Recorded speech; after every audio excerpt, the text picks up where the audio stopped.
Halo teman-teman, pada kesempatan kali ini channel Majnun Koe akan bercerita tentang alur film yang lagi trending di tahun ini, 2021.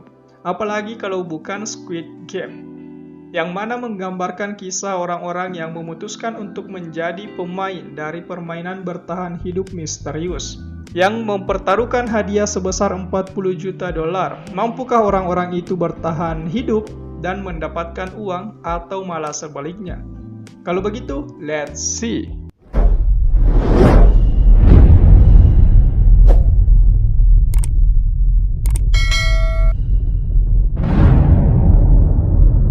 Di awal film, kita diperlihatkan dengan sekelompok anak-anak yang sedang bermain sebuah permainan yang mereka sebut cumi-cumi. Dinamakan demikian karena arena permainan ini berbentuk cumi-cumi, dengan permainan yang cukup sederhana, di mana anak-anak tersebut dibagi menjadi dua regu bertahan dan regu menyerang. Yang mana penjaga bergerak dengan dua kaki di dalam garis, sementara penyerang hanya boleh melompat satu kaki di luar garis. Dan pada bagian akhir, para penyerang berkumpul pada mulut cumi-cumi. Untuk menang, para penyerang harus menginjak bidang kecil di atas kepala cumi-cumi, dan jika dia terinjak atau keluar garis saat penjaga mendorongnya, maka akan dinyatakan mati. Iya, mati. Namun jika berhasil, maka dia bisa berteriak hore. Sesimpel itu dari permainan cumi-cumi. Lalu scene pun berpindah pada seorang supir yang diberikan uang pada ibunya untuk membelanjakan kado ulang tahun untuk cucunya. Namun terus mengeluh sebab uang tersebut belum cukup, sehingga ia pun mencari tabungan sang ibu dan mengambil kartu ATM-nya. Namun sialnya, sebab PIN dari kartu tersebut telah terganti, yang membuat sopir itu agak sial dan kebingungan. Namun pada akhirnya PIN-nya pun terverifikasi dan pria tersebut mengambil beberapa uang lalu memakai uang tersebut untuk berjudi. Alhasil, ia pun kalah yang membuatnya emosi. Sehingga pada percobaan selanjutnya, ia akhirnya bisa menang dengan tebakan yang tepat, yang mana ia memilih angka 6 dan 8 sebab anaknya berulang tahun pada 8 Juni. Akhirnya, ia pun membawa pulang uang dengan nilai yang sangat banyak. Tak lupa, ia memberikan satu lembar untuk mbak kasirnya. Karena sangat gembira, akhirnya ia pun segera menelpon anaknya dan menanyakan semua yang diinginkan oleh sang anak. Namun tidak berselang lama, terlihat dua orang langsung mengejar pria tersebut. Di sela-sela pengejaran tersebut, ia pun akhirnya bertabrakan dengan seorang gadis yang secepatnya ia tinggali. Dan pada akhirnya, ia pun akhirnya tertangkap. Dan dari sini kita ketahui bahwa dia memiliki utang dengan jumlah yang banyak. Karena telah terdesak, akhirnya ia pun akan memberikan semua uangnya. Namun sialnya, sebab uang tersebut hilang dari kantung bajunya yang sempat dicuri waktu bertabrakan tadi. Karena tidak mampu membayar utang, akhirnya debt collector tersebut memberinya waktu 1 bulan lagi untuk bayar utang. Dan jika masih belum mampu, maka organ tubuhnya akan diambil. Yang mana ia terpaksa menyetujuinya dengan memberi cap jempol dengan tinta darahnya sendiri. Karena mengingat ulang tahun anaknya, akhirnya ia kembali meminjam uang 10.000 won.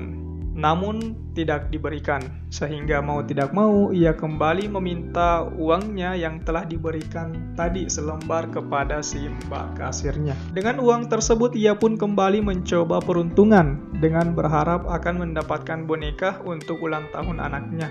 Namun lagi-lagi sial sebab uangnya mulai habis, namun belum ada satu boneka pun yang ia dapatkan. Sehingga anak kecil pun membantunya dan berhasil mendapatkan satu kotak hadiah yang membuatnya kegirangan. Akhirnya ia pun makan bersama gadis kecilnya dan memberikannya hadiah kado yang berisi pistol mainan yang juga bisa menjadi korek. Sehingga ia kembali berjanji untuk memberikan hadiah yang lebih baik lagi di ulang tahun berikutnya. Si kecil terlihat kebingungan dan menyimpan banyak rahasia dalam wajahnya. Namun pada akhirnya ia pun kembali memakan sosisnya. Lalu setelahnya ia pun mengantar sang anak pulang ke rumah mantan istrinya. Lalu scene pun akhirnya berpindah pada suatu tempat ruang tunggu kereta. Si pria yang tadi bertemu dengan sosok anak muda tampan yang mengajaknya untuk bermain sebuah permainan, yang mana permainan tersebut saling balik kartu. Jika menang akan diberikan uang 100.000 won, namun jika kalah maka akan menerima tamparan. Dan setelah menerima tamparan berkali-kali akhirnya dia pun mendapatkan uang itu. Tidak sampai di situ, sebab ia bahkan mendapatkan uang yang berkali-kali lipat setelah menang beberapa kali. Lalu selanjutnya si pemuda tersebut kembali menawarkan permainan dengan hadiah jumlah yang banyak, namun ditolak oleh Song Gi-hun. Sehingga si pemuda tersebut mengingatkan Song Gi-hun perihal penandatanganan pemberian organ tubuh serta menjelaskan secara rinci utang-utang Song Gi-hun dan menyebutkan semua latar belakang keluarganya. Lalu memperlihatkan sebuah kartu permainan yang segera diambil Song Gi-hun. Shin pun berpindah pada sebuah toko. Song Gi-hun membeli ikan lalu berjalan pulang. Di tengah jalan, ia memberikan sepotong ikan itu kepada seekor kucing yang sedang kelaparan. Saat tiba di meja makan, tidak lupa ia memberikan sebagian uangnya untuk belanja ibunya. Sang ibu sempat curiga perihal uang tersebut apakah hasil judi atau mencuri. Namun keduanya langsung dibantah oleh Song Gi-hun bahwa uang tersebut adalah hasil usahanya sendiri. Dan setelahnya, sang ibu menanyakan perihal cucunya sekaligus memberitahu bahwa Ga-yong beserta ibu dan suami barunya akan pindah ke Amerika tahun depan. Hal ini membuat Song Gi-hun merasa sedih. Terlebih lagi, sang ibu mendesaknya untuk kembali mendapatkan hak asuh cucunya.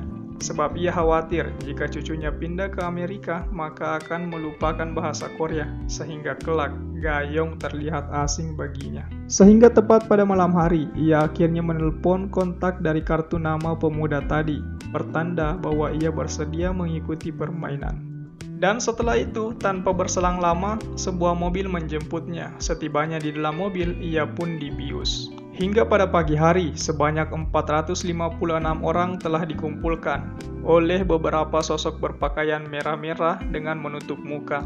Dan kembali mempertegas bahwa semua orang yang telah dikumpulkan adalah orang-orang yang memiliki utang dengan jumlah yang banyak. Dan saat Song Gi-hun menanyakan jumlah hadiah, maka muncul sebuah balon udara raksasa berwarna kuning yang menyuruh untuk melakukan permainan pertama sebelum memberitahukan jumlah minimal hadiah permainan. Semua pemain diinstruksikan untuk masuk ke sebuah labirin secara satu persatu untuk sesi foto. Semua pemain dituntut menaiki anak tangga di setiap labirin dan secara mengejutkan semua peserta tembus dan berkumpul di sebuah lapangan. Sehingga pada akhirnya permainan pertama segera dimulai.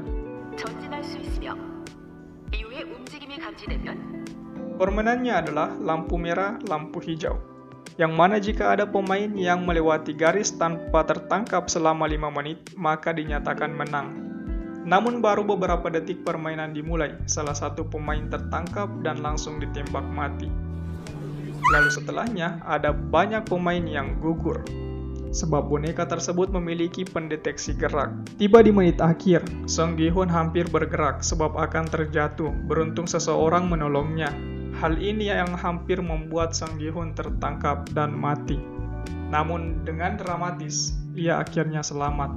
5 menit telah berlalu dan masih banyak pemain yang berada di lapangan tengah. Satu persatu di antara mereka menerima tembakan. Dan habis. Labirin tertutup dan film pun untuk sementara berakhir. Terima kasih buat kamu yang telah menonton. See you next video dan salam.